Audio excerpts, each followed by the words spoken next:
ব্রহ্মপুত্র নদে সেতু নির্মাণের দাবিতে অনুষ্ঠিত হয়েছে জনমত এবং গণস্বাক্ষর কর্মসূচি। এতে অংশ নিয়েছেন বিভিন্ন শ্রেণী পেশার মানুষ। ব্রহ্মপুত্রের নদের সেতু হলে আমাদের একটা বিরাট উপকার হবে। যোগাযোগ ব্যবস্থাটা অনেক আমরা ক্ষতির মুখে রয়েছে, আমরা ভালোভাবে যোগাযোগ করতে পারি না, কোথাও যোগাযোগ করতে পারি না। যদি আমাদের একটা ব্রিজ হয় তাহলে আমাদের সকল ভোগান্তি দূর হয়ে যাবে, ভালোভাবে যোগাযোগ করতে পারবো।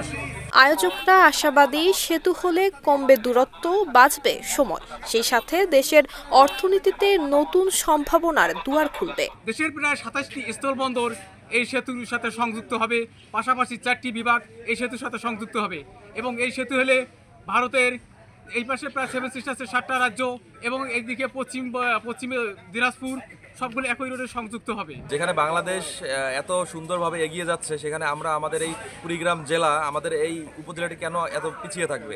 আমাদেরকে কেন জীবন হাতে নিয়ে আমাদেরকে পড়াশোনা করার জন্য দূর দূরান্ত থেকে আসতে হবে? চিলমারিবাসীর পক্ষ থেকে একটাই দাবি, আমরা চিলমারি টু রৌমারী আমরা সেতু চাই। ২৪ অক্টোবর সকাল 10টায় কুড়িগ্রামের চিলমারি নৌবন্দর এলাকায় ব্রহ্মপুত্র সেতু বাস্তবায়ন কমিটির আয়োজনে এই কর্মসূচি অনুষ্ঠিত হয়। সম্মানিত কুড়িগ্রাম জেলাবাসী, আসসালামু আলাইকুম। একটি সেতুর অভাবে রংপুর, রাজশাহী, সিলেট, চট্টগ্রাম এবং ঢাকা বিভাগের সঙ্গে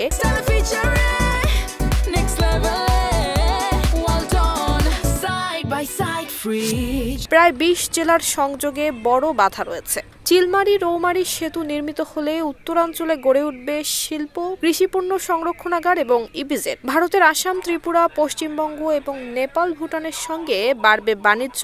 এছাড়াও দেশের বিভিন্ন প্রান্তে সহজেই হবে পণ্য পরিবহন। এবং মতামত পেশ করে আমাদের এই আন্দোলন। নুসরাত জাহান মেহেক, ঢাকা পোস্ট।